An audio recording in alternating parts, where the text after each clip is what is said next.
Good morning, good afternoon, good evening, everybody. Welcome to this episode of the Note Closure Show. As always, Scott Carson, excited to be here with you today.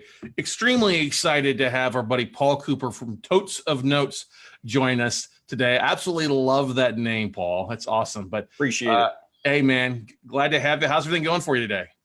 Pretty good. Staying busy, kind of like yourself, just trying to get some deals done. I've got a tape under option agreement, talking to investors, and then just dealing with my daughter since she's growing up and doing swim lessons. So that's about it. That's awesome. We'll come back to the option thing because I want to hear more about that because I'm sure our audience will. We've talked about that briefly in the past. But for those that don't know who Paul Cooper is, tell us a little about, hey, where are you from, kind of your background, and kind of what got you into the note business. Okay. So wife and I both born and raised in Kansas City, met in college in the Kansas City area. Then after college, stayed with my parents for a little bit till I got picked up by the FAA. I'm a full-time air traffic controller. I've been doing that. It'll be 7 years this October. Went to Memphis for my first station. Then I was able to move out to Colorado. I'm now in Pueblo, Colorado. Small town, smaller town, but it's 2 hours basically straight south of Denver.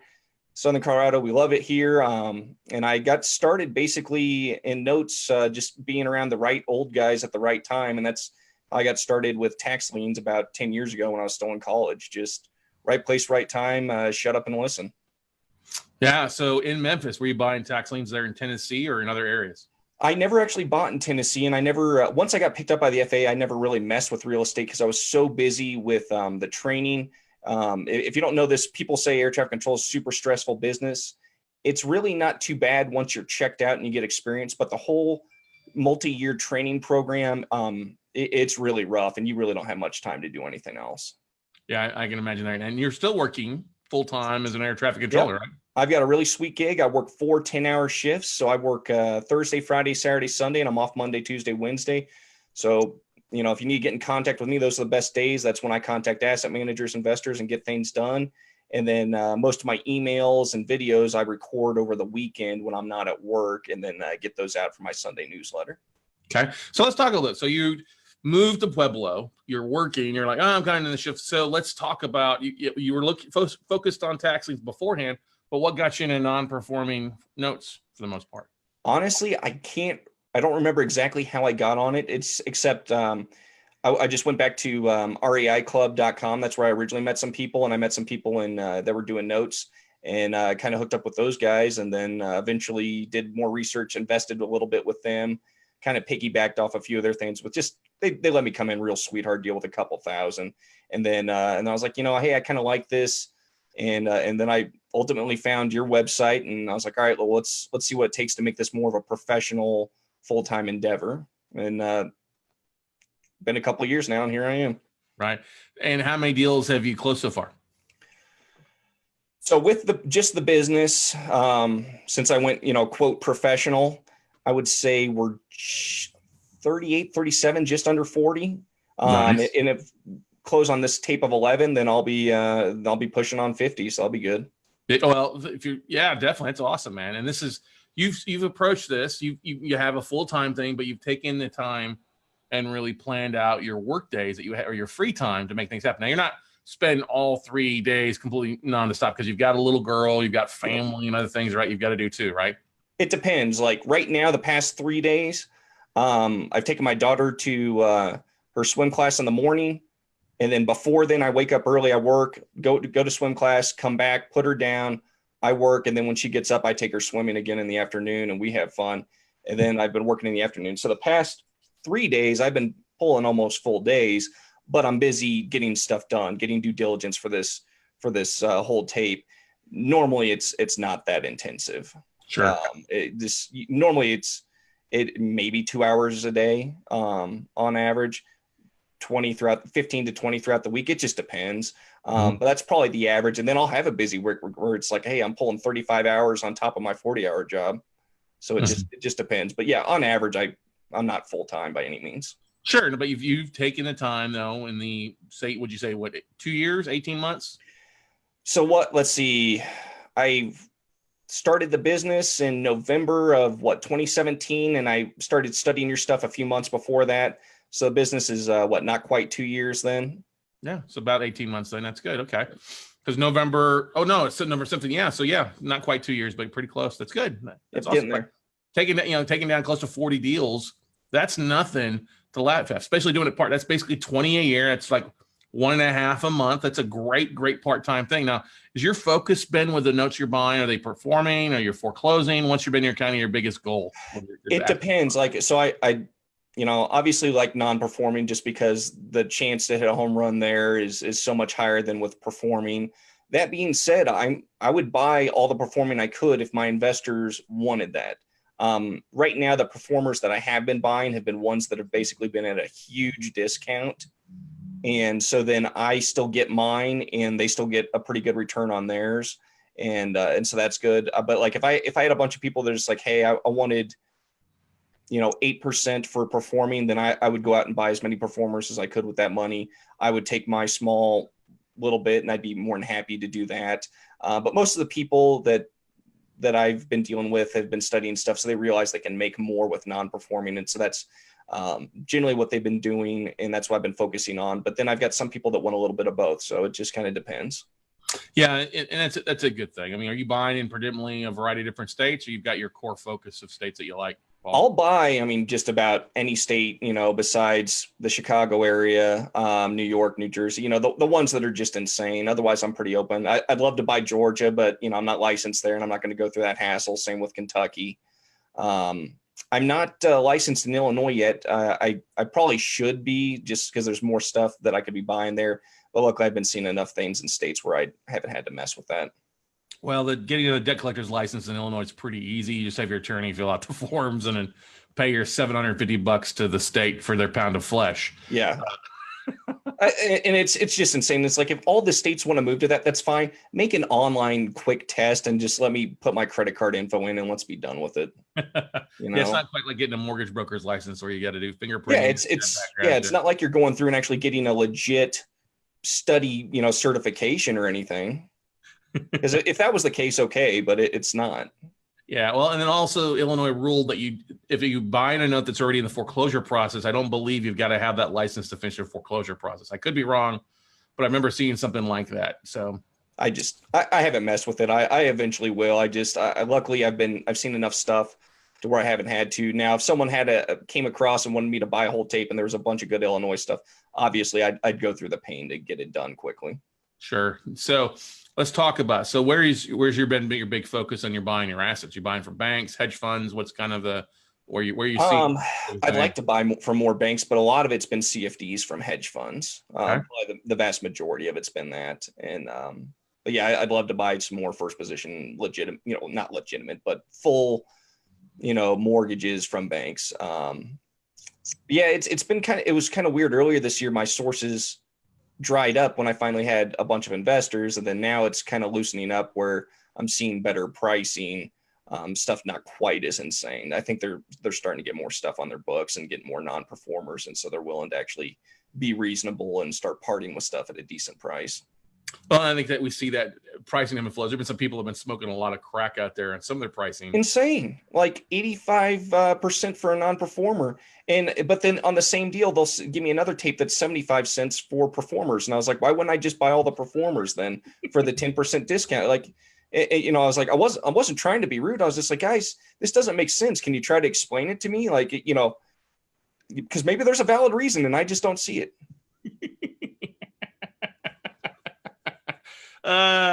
Crack pipe. Yeah, I think the problem is we've had a lot of newbies that, and what do you call them, REO refugees going over, and they're willing to pay that price because they think it's good, and I think they're going to get lit up here shortly if they haven't already and be shaken out of the market. Yeah, I think that's the biggest thing. As I tell people, I was talking about that the other day, is just following up with somebody, a seller, 30, 60, 90 days after you make some bids, if they were declined or you didn't get responses back. Because I guarantee if you did your due diligence, you're going to find it that probably those people that are overpaying will find it before they finish up and then end up canceling their bids and walking away. And your bid is still valid. It's just a matter of following back up with the sellers. Or I've seen a little bit of that. Or following up with those that bought the whole tape and saying, okay, you bought the whole tape. Find out who bought the whole tape and then reaching out to after the transaction takes place. Yep. And, we've had that success happen. Like, oh, we wanted to buy these 5. Could you forward our bids to the person that bought the whole tape and see if they play ball, and that's how. So you mentioned that you have an option on 11 notes without giving we don't want to give away the source. Is it a Yep. investor kind of like you and me, smaller No, fund? it's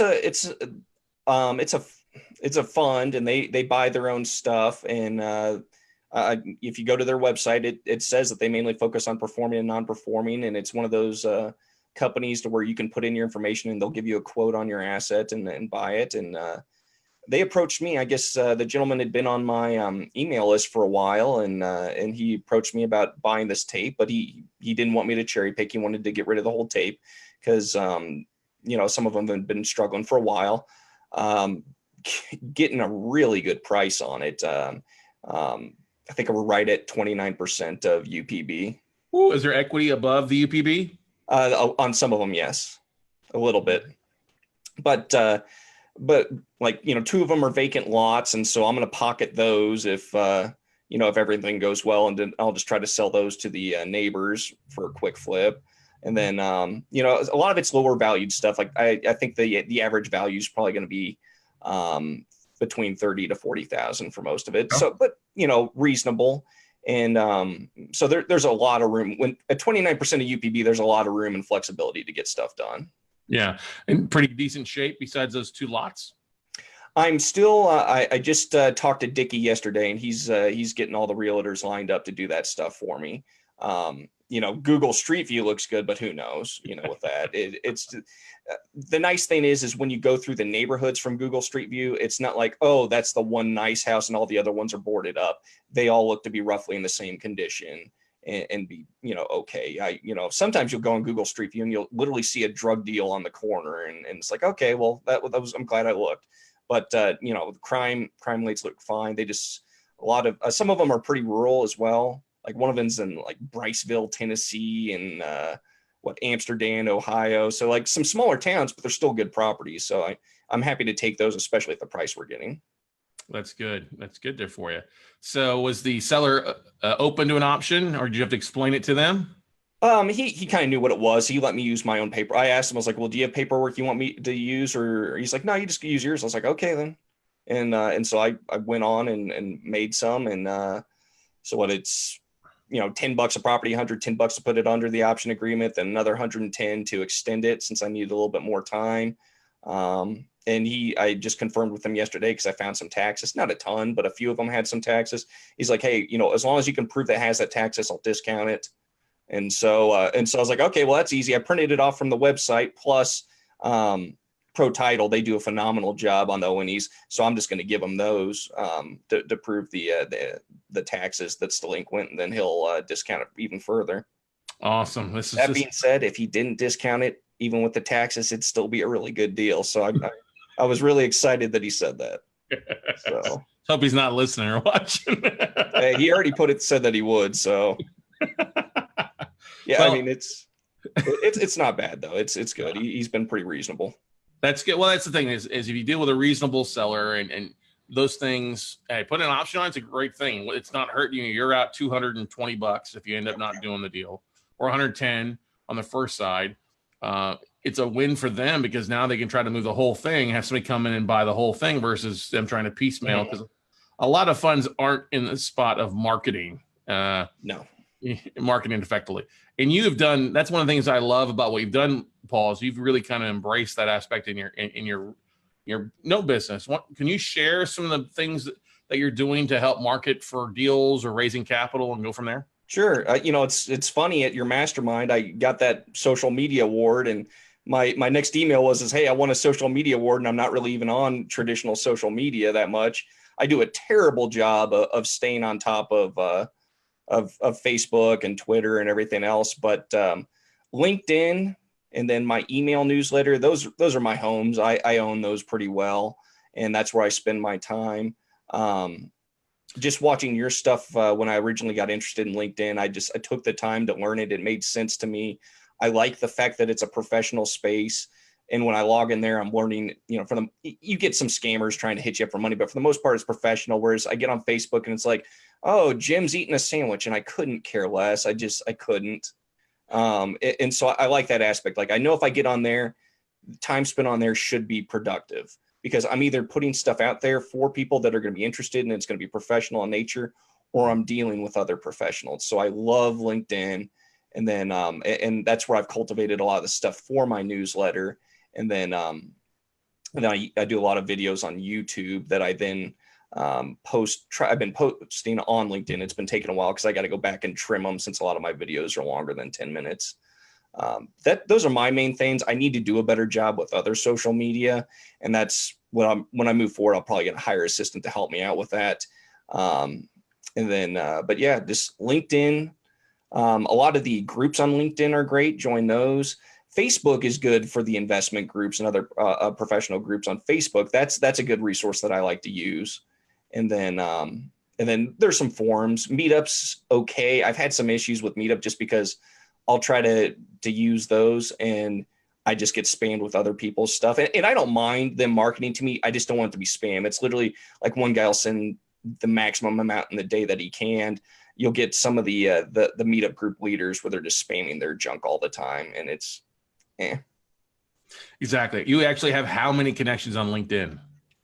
I think I'm right under 24,000 or something. I've basically come to a stop. I'm trying to add more people, but once you get over 20,000, it gets hard because then it's harder to add people. Like now it wants me to have the email address for everyone because it's like you've either sent out too many invites or enough people have said that you haven't, that they didn't know you. And I was just like, who's reporting me for not knowing them? You know, the only time I ever do that is if it's someone foreign, but usually I just block people if that's an issue. So what have you been? So you've been reaching out to asset managers there, secondary marketing. What's been kind of your focus? Mainly, so when I first started, I mainly focused on all the different asset manager titles, finding those people, and then real estate investors, and then investors. And so just try to connect with as many of them as possible and then join some of the groups. I actually need to spend more time on the LinkedIn groups, but I've been busy enough with just doing that. And then, you know, when you used to be able to export it from LinkedIn, that really helped. So that's been a pain because almost probably about 40% of those connections I haven't been able to export because I got them and didn't export before last Thanksgiving when they changed the rules. And so there's some other things you can do. You can hire an assistant to go through and get that information from people you don't have. It's a time sink. There are some programs you can use out there to do it, but you got to be careful because some of those programs can actually violate the agreement of LinkedIn. So they could, if they catch you, discontinue your account. So if you are going to use those, you got to be careful and don't try to download like 1,000 of them in a day, make it look like it's normal. So you got to be careful. Like if I was to lose access to LinkedIn right now, that'd be pretty devastating for me because I've got all those connections. I've got all my videos and everything up there. Like because I get so many people that check it regularly before they even talk to me that like they go to it and they see all my videos, they see all my stuff. They know that I'm in the business and I'm not a weekend warrior, even though I'm part-time. That's the thing I was going to say. Are you seeing asset managers you're connected with going to your profile and checking it out? Oh yeah. Yeah. Asset managers, investors, people I just randomly connect with. In fact, the nice thing is I actually get enough people requesting to connect with me to where I'm still growing at an okay rate. Yeah, there's a point. That's one of the things you've got to do if you're inviting a lot of people, if you're uploading your databases there, try to connect is realize that not everybody's going to look at LinkedIn in a timely fashion. And sometimes you have to go in and cancel out your invites. I try to do that. And I do that regularly. It's not too hard. Yeah, no, it's pretty easy. A couple buttons and know where to look and go from there. But you're using video. Why? Lots of video. Would you talk about, for those that haven't heard or watched any of your videos, what's been kind of your premise with your videos? Are you doing like 50 of them? You're doing one a day, a couple a week? What's been kind of the average for you, Paul? I try to do one quality education video each week for my newsletter. Sometimes they'll be shorter. Sometimes I'll do like a note nugget, which would kind of be like a note minute where it should be a quicker tip. Sometimes I'll do a quick market meltdown where I'll pull up some economic articles and discuss them. But lately I've had some fairly large educational series I've been doing, and I've getting a lot of engagement through that. And so a lot of those videos have been anywhere from like 15 to almost 30 minutes long. So they take a while to shoot and then they take a long time to edit. So I just try to make those as best as I can. And then, and that seems to be doing pretty well. because I took that class with Jillian Sidoti, and so I did a series about the 5 business clause, or 5 clauses all of your business ventures desperately need, and that was a 6-part series, and that was pretty well received. And then this last weekend I just started one. It was profits and loss, but it's spelled like profits, like you're a biblical prophet. And so in that one, I talk about a certain, prophetic investor. The first one was Warren Buffett, and talk about some of the stuff they've done, what I like and don't like. And then I talk about the stock market and some myths, and just, people say that, over the long haul, you're making 10 to 12%. And I kind of prove how that's not true. And just some of the other things. And I even say, like, stock market can be good, and it's probably a good thing to have in a diversified portfolio. It's just, be careful, start thinking. And I don't want people to just get caught up in the general financial professional BS. That's just not true, because most of those people aren't very educated and they don't really know what to do besides throwing in a mutual fund. Mm-hmm. All you got to do is read the movie or read the book Flash Boys. Yeah. Is a great. That's what I've been doing. I've been trying to make some higher quality stuff. I'd like to make some shorter videos, but they kind of naturally end up being longer when I'm covering more complex topics. Well, and that's the thing is, you're adding value. You're sharing things that you're dealing with. You're sharing things that you're learning. You're not having to sit there and be, MTV every day. You're sharing just what's going on in your life, what you're learning, what you're adding to yourself, what you're learning from other people, nuggets and stuff like that. That's a very powerful thing and very valuable. Oh yeah. I hope so, because I'm not the guy that's going to do a 3-second in your face video and sell you on everything. And I hate the people where you sign up for something, they're just constantly pitching their own stuff. Like, look, if you never want to invest with me, that's fine. I've still got some value and some stuff here for you. I just, because you're going to learn and you're going to like me. And if you do, then maybe you'll eventually invest. And, I'm fine doing it either way. I'm more than happy for people to invest in them. And if they don't like it, that's fine. You can go do something else. Now, you mentioned earlier investors and deal stuff, right? When you started off, were you using your own money, or you been partnering up with other investors? What's been the kind of that breakdown? It's mainly been partnering with other investors. I do have a line of credit.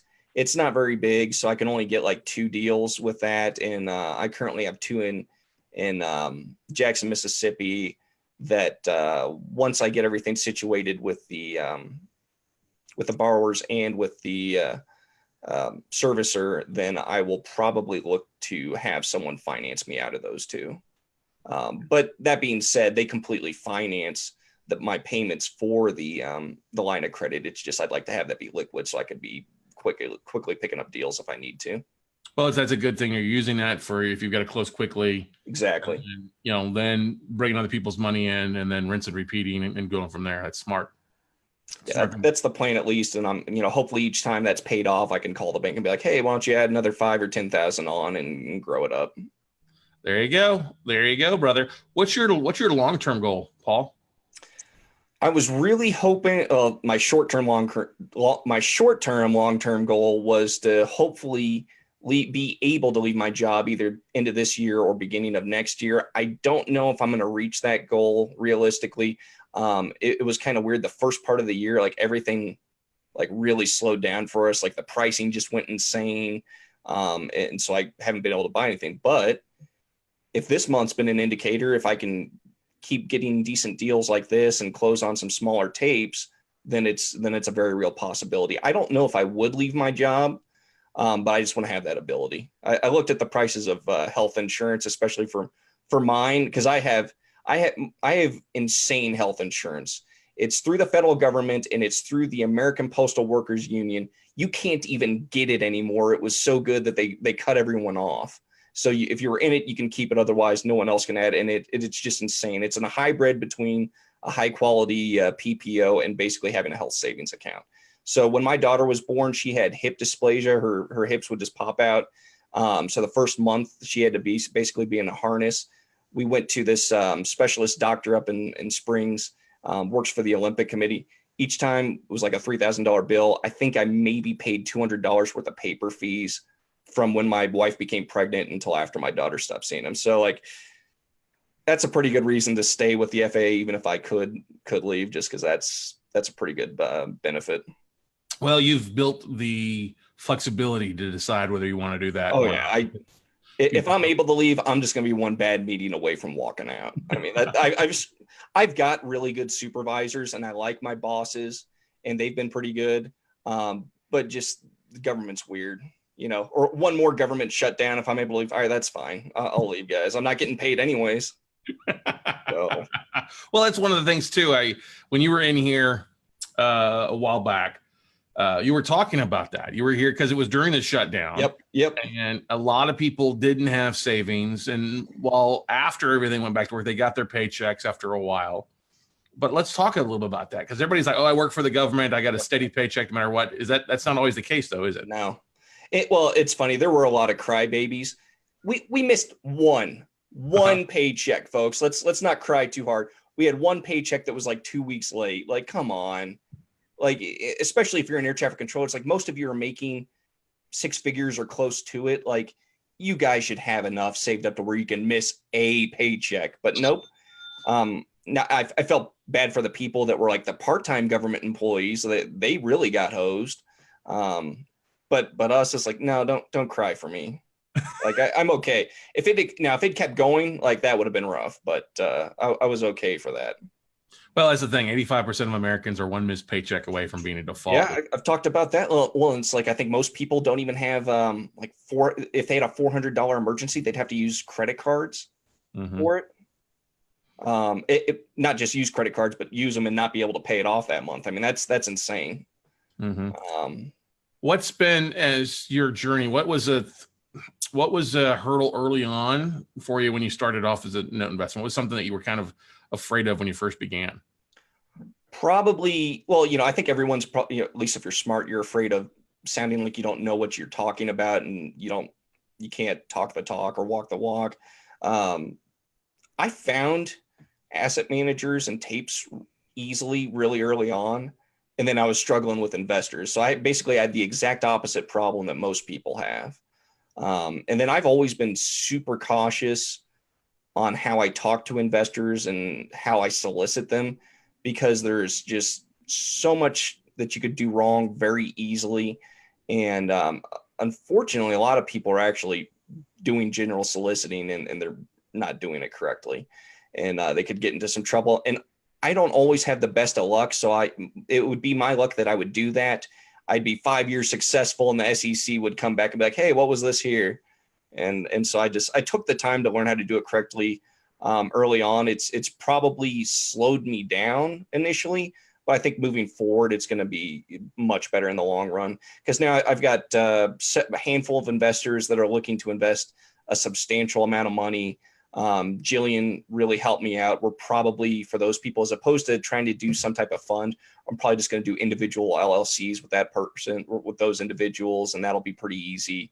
And she gave me a killer operating agreement through the class that just, it literally covers everything. It's so well organized. It's so easy to read and edit, that the price of admission for a class would have been worth that. I probably would have paid more in legal fees for that than I did for the class.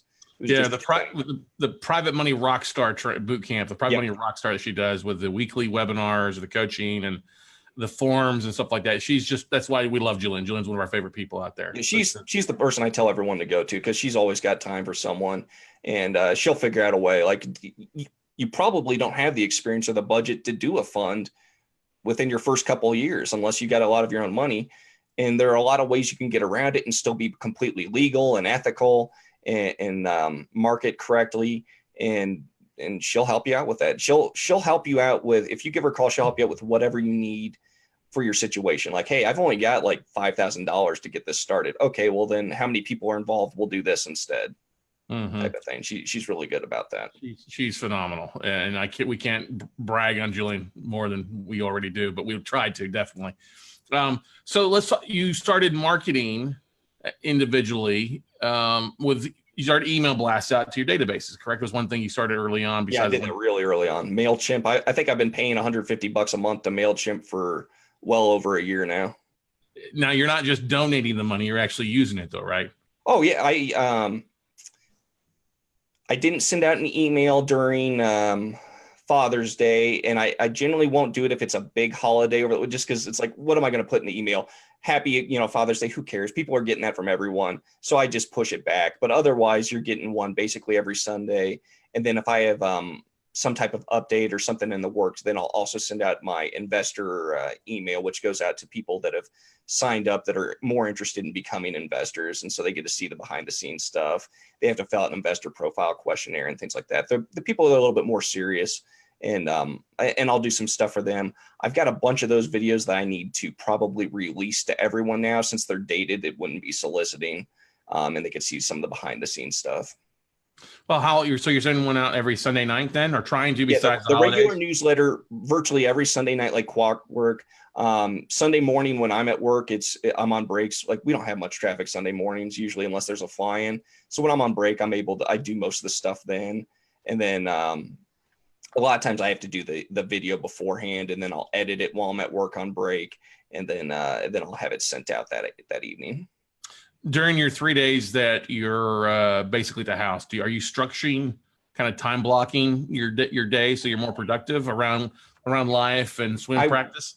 I kind of do, but it's pretty loose. I mean, with the 3-year-old coming banging on my door, it's got to be a little loose. Luckily, my door gets a little stuck, so she can't always break in. So then I can kind of ignore her.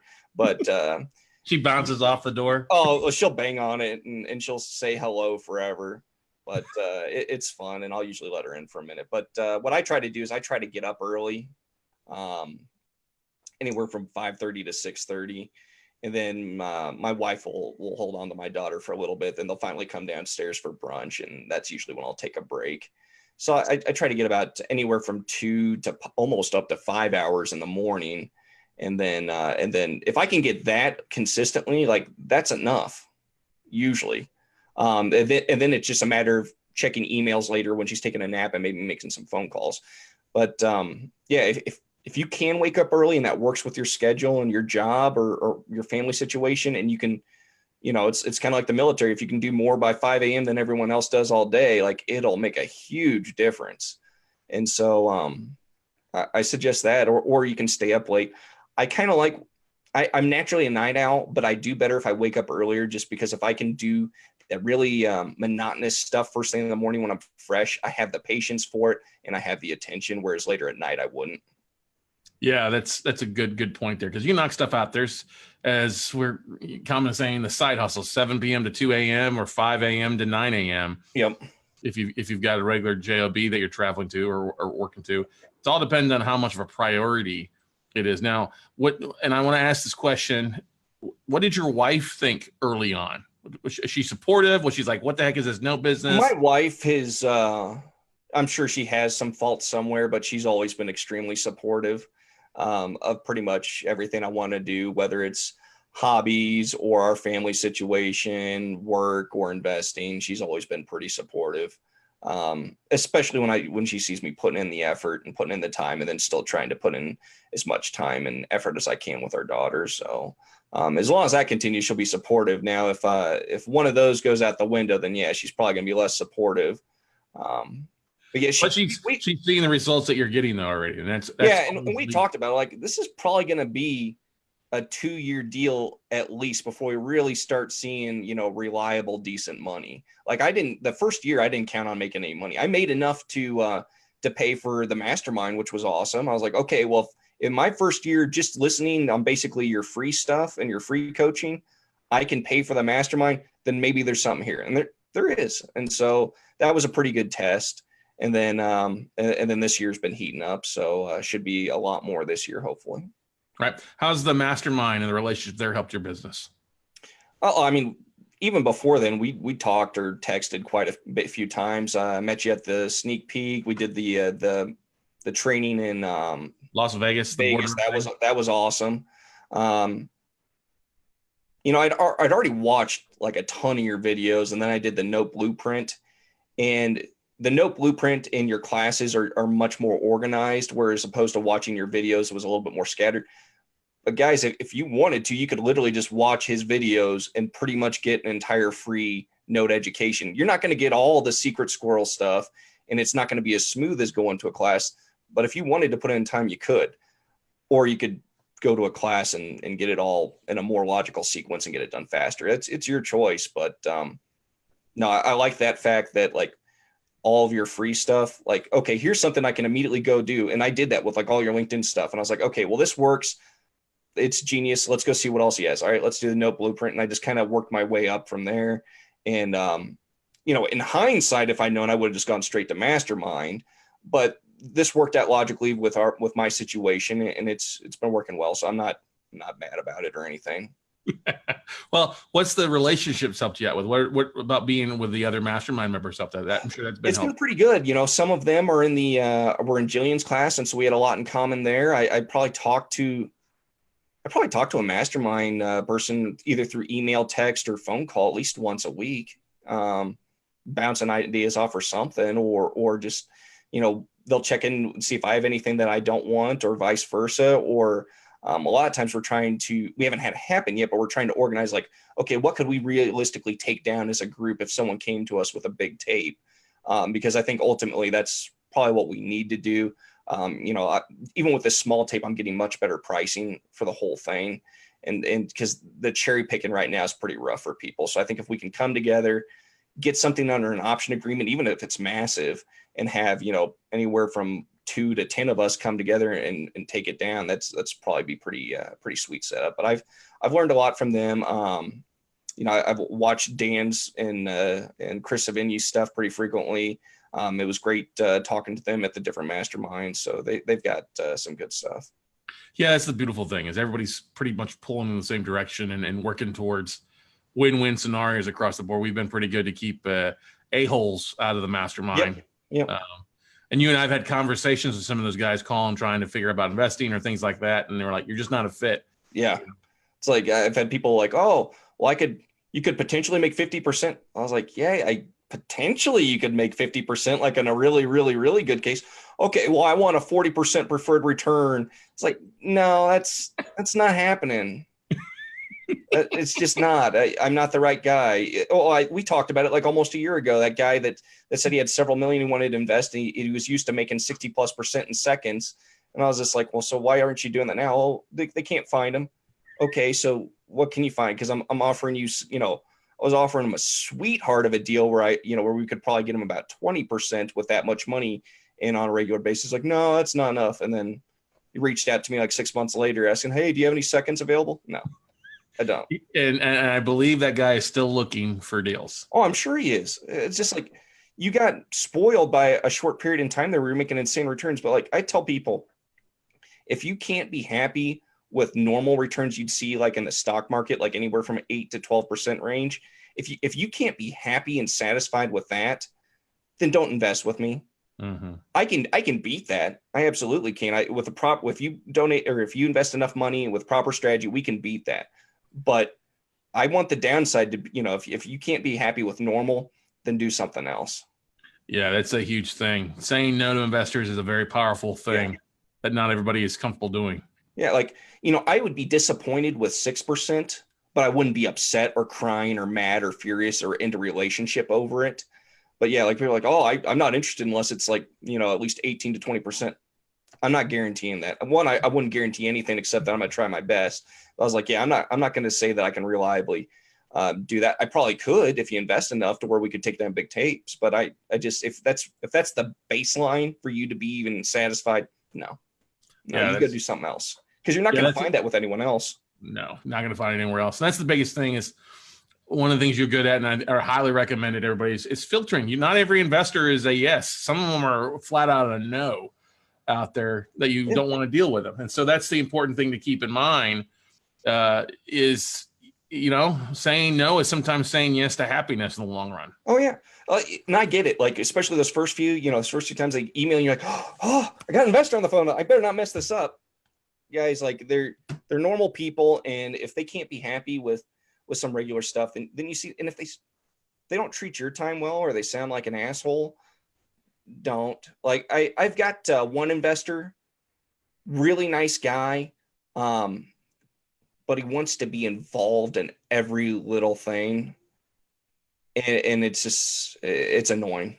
It takes up a lot of my time. I mean, nothing crazy is going on. I'm having to spend a lot of time, so I wouldn't necessarily say no to him, but like we're gonna have to re-examine the relationship moving forward because it's like I've got so many other people I've got to help. I can't be on the phone and everything all day with you answering every single little question. Like if you want me to teach you every little part of the note business, that's fine, but we need to set up some other type of relationship then.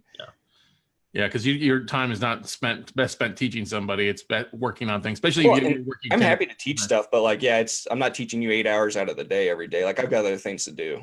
So, exactly. but yeah, and I've got people that a lot of people want to learn how to do it, and I walk them through what I'm doing, and that's fine, and they're more than happy to learn. And most of them are like, hey, yeah, I see why I'm splitting, giving you this split because I don't want to do all that work. Mm-hmm. I mean, that's the truth on a lot of it. Yeah. Now, your big goal you talked about is probably hiring an assistant here pretty shortly, huh? Hopefully, yeah, because I need to get some organization stuff done, clear my plate, and because moving forward, like otherwise I'm gonna get stuck moving forward. You know, you always talk about somewhere between the 20 to like 40 mark. Most people on non-performers kind of get stuck and things start falling through the cracks. I don't know what that exact number is for me, but I don't necessarily want to find out. So I want to just hire someone to help me, and then we'll be done with it. And that's my thing is I want to spend some time this year really building some better systems and just getting things more automated.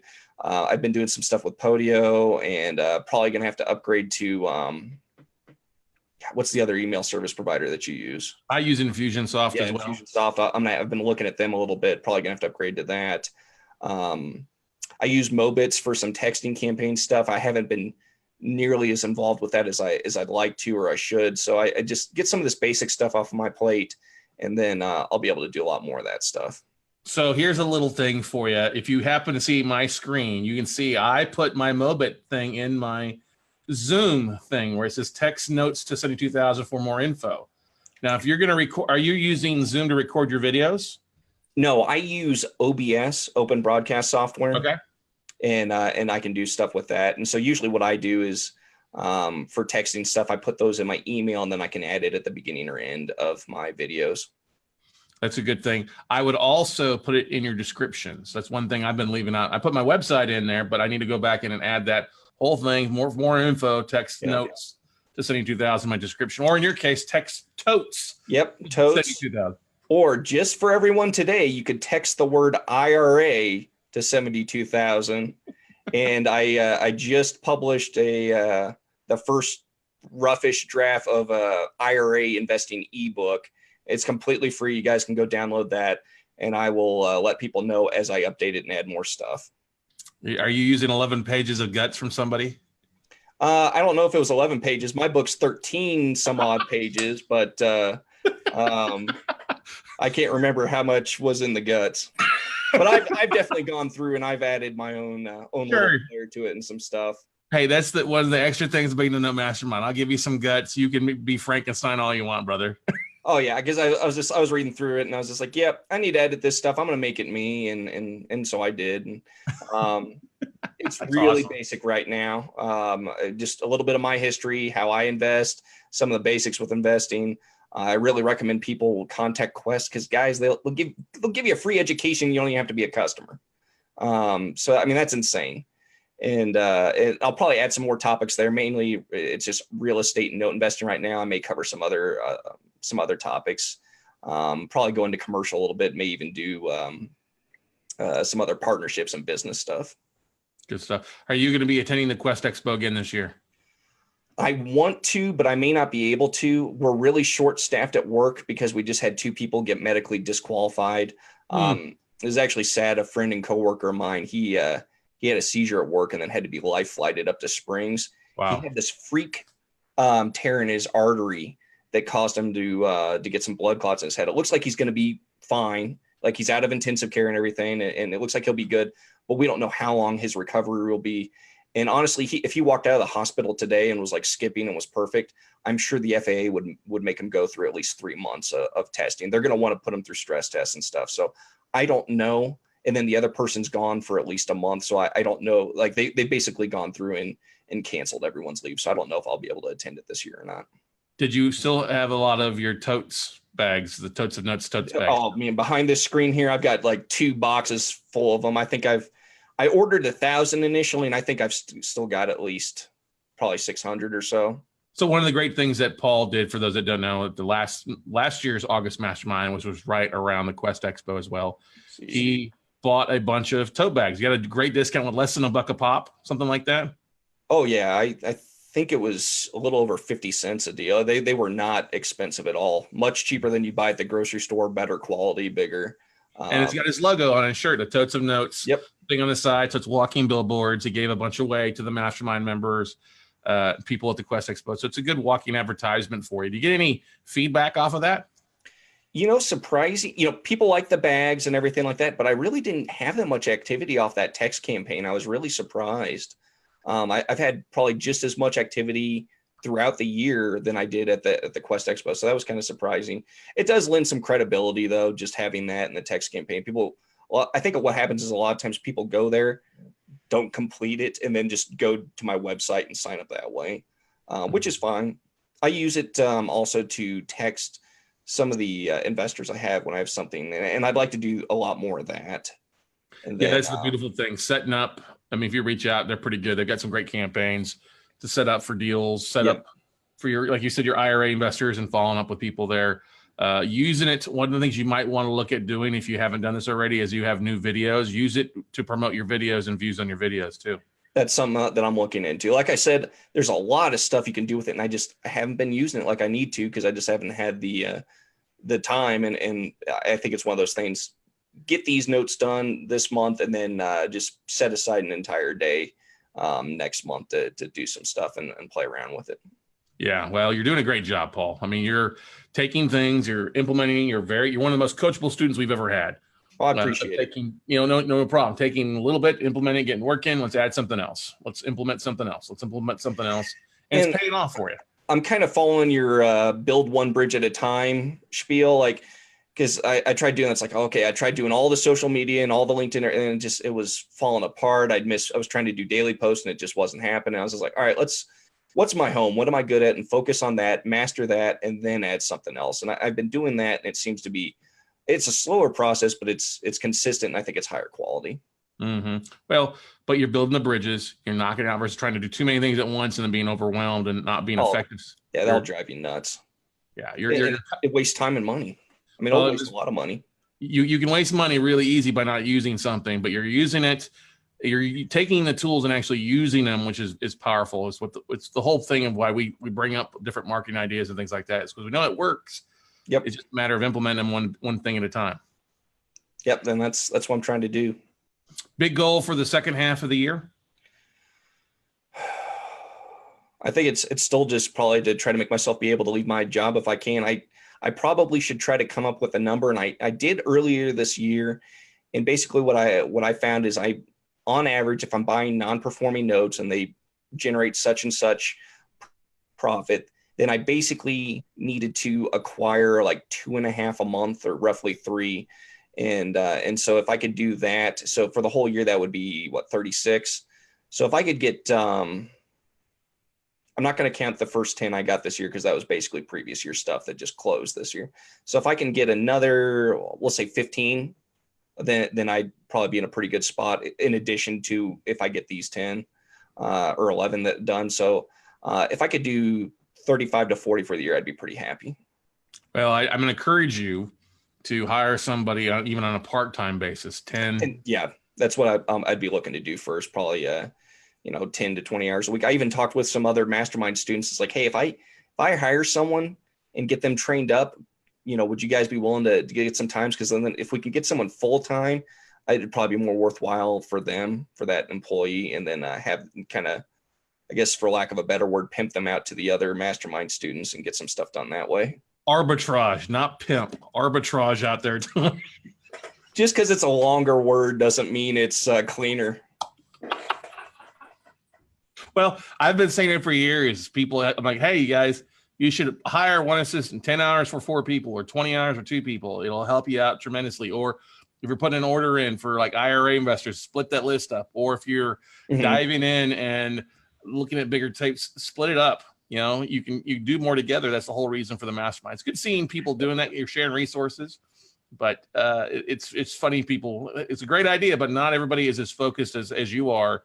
I talked to a few people about it, and like they seem pretty interested. Like I think a lot of new people probably don't even need 10 hours a week, but I was like, well, if I could get them trained up and we could get 40 hours between however many of us, and each one's getting 4 to 5 hours a week, like that'd be pretty huge especially for people starting off. Like that'd be almost all of your marketing done. Oh yeah.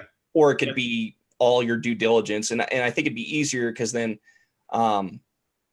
especially if I could train that person in person, and then, because it's harder to train them over the internet. You can do it. It just seems to take a little bit longer. Mm-hmm. That's what I always say. It's always good. Your most powerful hire will be the first assistant you hire, because they'll allow you to almost clone yourself. Mm-hmm. And a good assistant's worth a good 6 figures on the bottom line to getting things done. Whether it's A, they're doing due diligence, they're doing marketing for you, or B, they're doing the things you don't want to be doing, or and I don't say this, your gopher, but doing the stuff that is below your pay grade. And we've all got a number that we need to focus on, and that's your pay grade. That A, you either delegate it to an assistant above the pay grade. Either if your assistant can do it, great, or you do it yourself to maximize your time. Yep. And I think that's what I do is I train them first on just the general social media marketing, get them doing. In fact, they'd probably train me on it. Let's be honest, especially if I hired a college kid. And then from there, I'd probably train them on how to do some due diligence, just in case I get a bunch of tapes and they could help me go through them real quick. Because initial filtering for due diligence doesn't take that long, and it's not that hard of a skill. So I could probably train someone to do that pretty quickly. And then I could also have them go through that tape tech class, to do some more higher quality due diligence later on. Those two things combined, I think I could probably get enough other mastermind students interested in that if the quality was good. Just note pros alone, copy pasting that to spreadsheets would be well worth it for everybody. So, Paul, what's the best way for people to reach out to you? So if you want to get in contact with me personally, you can go to my website, www.totesandnotes.com, and I'll have all my information. Give me a call or text. My phone number is 913-972-7251. Again, I work 4 days a week, so I can't always answer the phone. Texting is probably the easiest, just like with you, Scott. Like I can get back to you within an hour generally on text if you text me, or email's fine too, paul@totesandnotes.com. Or the other thing, you can text the word totes or the word IRA to 72,000 and get a free ebook in the process. You can schedule a meeting with me, and it'll have all my contact info there. So it's pretty easy to get a hold of me. Good stuff, Paul. Thanks for being such a wealth of knowledge and sharing with our extended Note Nation across the country. Appreciate it greatly. You're doing great stuff. So proud of what you're accomplishing. And if we can help you in anything to help you hit your goals, please don't hesitate to reach out to us. All right, man. Well, I'm sure you'll have some new nugget for me here soon, and I'll start implementing that. I mean, most of my stuff's from your playbook. I just make it mine. Hey, that's all we can ask. That's all we can ask. Well, all right, that's going to wrap it up for this episode of the Note Closers Show. Like you should check out totesofnotes.com or Paul at totesofnotes.com to schedule some time, visit with him. Paul's a great guy, willing to share some resources. Don't waste his time, but make it valuable for both of you guys. So, I've got 30 minutes for anyone. There we go. Everyone. That's what I love to say and hear as well. So once again, guys, thanks for joining us on Note Nation on the Note Closer Show podcast, whether you're listening to us on the FM AM radio stations, on iTunes, watching on YouTube or Facebook, or catching it on the website. Thank you for subscribing. Thank you for following. And keep the emails and contacts coming. Love to hear your success stories. Love to hear issues we can help out with you. And if you really love the show, go on over to iTunes and leave us a 5-star review. Appreciate it. Otherwise, have a great day, and we'll see you all at the top.